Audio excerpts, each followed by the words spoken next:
Okay, we're in the shop today. Going to do a quick tutorial on how to disassemble when you buy a kit of one of my Massey combines. It can be a little bit daunting seeing what's valid, what's important, and what's not important. The first thing to do is to dip it in some acetone and remove the waxy coating. So once you do that, you're good to go and start removing pieces. I'm actually not going to remove the pieces here, but I'm going to point out on this tree where the pieces to remove are. So the first thing I remove is the cab, and I've already removed it here. And the tools I use are a simple utility knife and a side cutter. So the first thing you're going to want to do is the cab is going to come like this. You're going to cut the bottom. There is two trees on the back that hold it in and two sprues on the front, and then the cab comes off. There's also a sprue on the bottom of the front steering wheel assembly, and two on the front and two on the back of the seat and side console assembly. The next thing I do is take off the auger. The sprues are underneath the front elbow here, right here on the back where my knife is, and on the lower axle right here. The hood, front hood piece, I just usually pop off. There's a couple sprues on the bottom that connect from the frame to the front hood piece. The ladder, there's this larger reinforcement right here, and there's sprues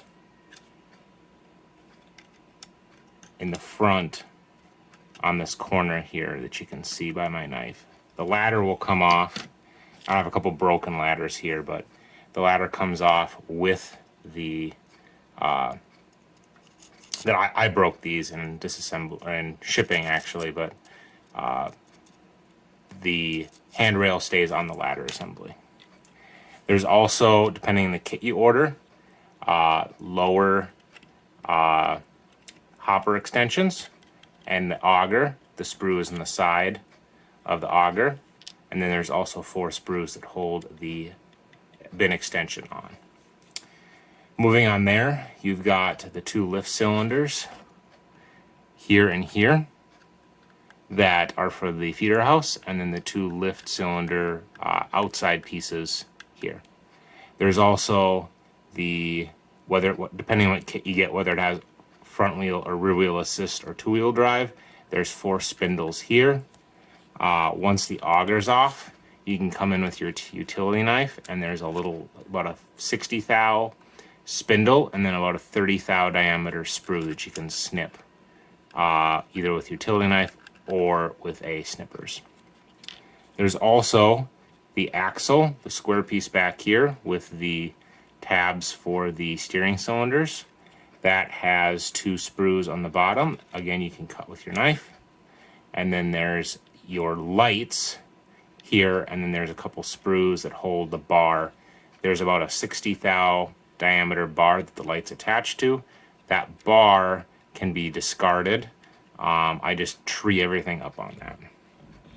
There's also, if you look very carefully underneath the feeder, the rear walker section, there is a tie rod that connects your two spindles together, and there's a pair of square sprues that attach that to the bracket that goes into here.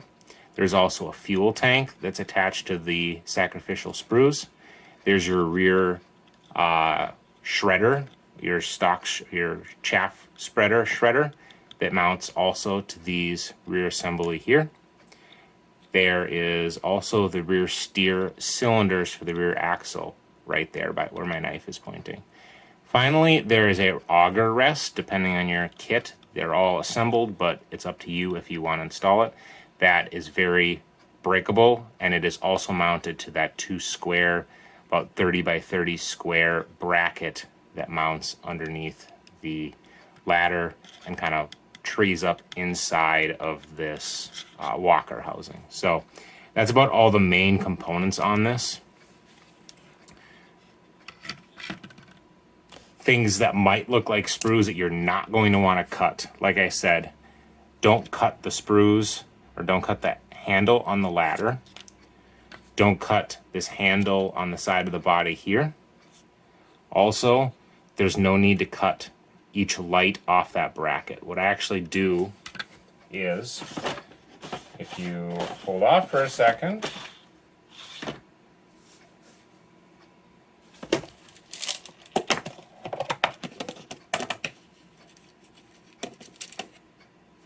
I actually paint all my lights on that bar.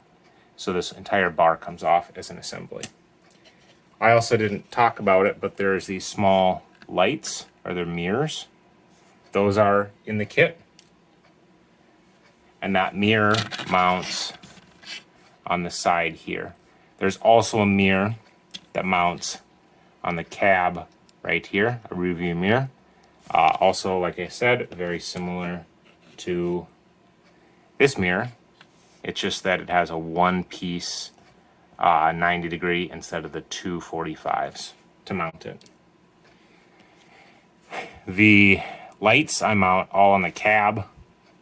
Depending on your kit, one may mount on the auger if it's an 860. 760 doesn't have that.